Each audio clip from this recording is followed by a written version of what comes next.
5分钟系列讲座。今天我们来介绍如何让文章简洁明快的5条准则。前面我们说过，学术论文的写作要尽可能的简洁。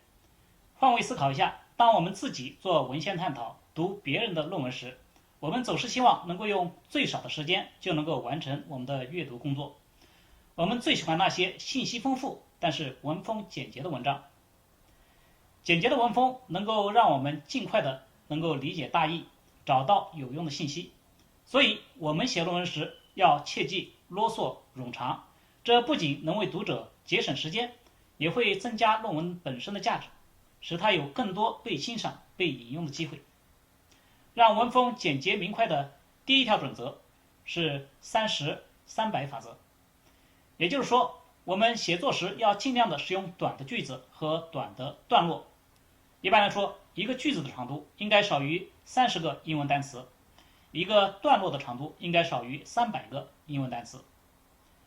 30个英文单词的句子在11号或12号字体的 Word 文档里一般不会超过2行，而300个英文单词是很多期刊对于论文摘要的字数限制。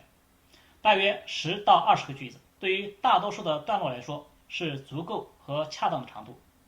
当然，如果一直用短的句子和段落，会使行文略显单调。句子或段落的长短可以适当的变化，体现出节奏感。但是如果一个句子超过3行，或者一个段落占满了整个的页面，会增加阅读疲惫感，损害读者的阅读体验，应该尽量的避免。第二条准则是尽量少用副词。副词是用来修饰动词或者形容词的词。一般我们在单独使用动词或者形容词不足以精确表达时，就会想要加上一些副词。但是在学术写作时，我们应该尽量的避免使用诸如 very、really、basically、absolutely、extremely 之类的副词，而应该代之以具体的数据，或者直接选用更精确的动词或者形容词。比如写 very clear 不如写 obvious， 写 really large 不如写 huge， 写 absolutely sure 不如写 certain。 这样写会使文风更精确简练。同理，表达否定时也应该尽量使用反义词，而不是写 not something。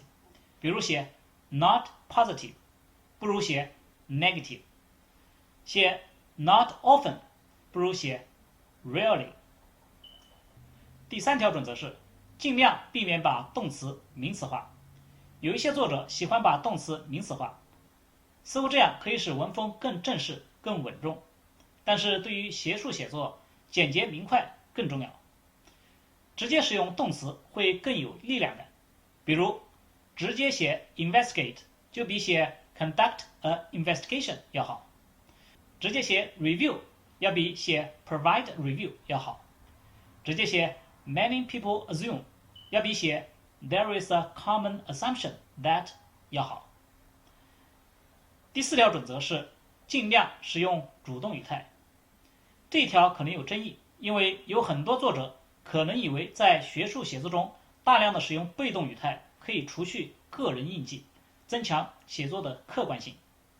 但是其实这是一种误解。我们希望能够减少个人印记，但是这未必一定要通过被动语态来实现。我们不应该因此而牺牲文章的简洁性，使文风拖沓。和被动语态相比，主动语态有很多的优势。主动语态往往可以用较少的词提供较多的信息，也更精确，更能够避免被误解的可能。所以除非是主语确实不明，或者确实是出于结构或者节奏的需要，我们应该尽量的使用主动语态。同时我们要注意，句子中的主语和动词应该尽量的靠近，以减少读者的阅读负担。一般来说，如果主语和动词相隔了7个单词以上，我们就应该考虑有没有更好的表达方法。第5条准则是在比较和列表时尽量使用平行结构。这里的平行结构指的是在可以互相比较的多组词之间保持一致的语法结构，它可以使比较更清晰、更容易。比如我们可以说 We want our student to initiate their own learning, be creative problem solvers, and think independently。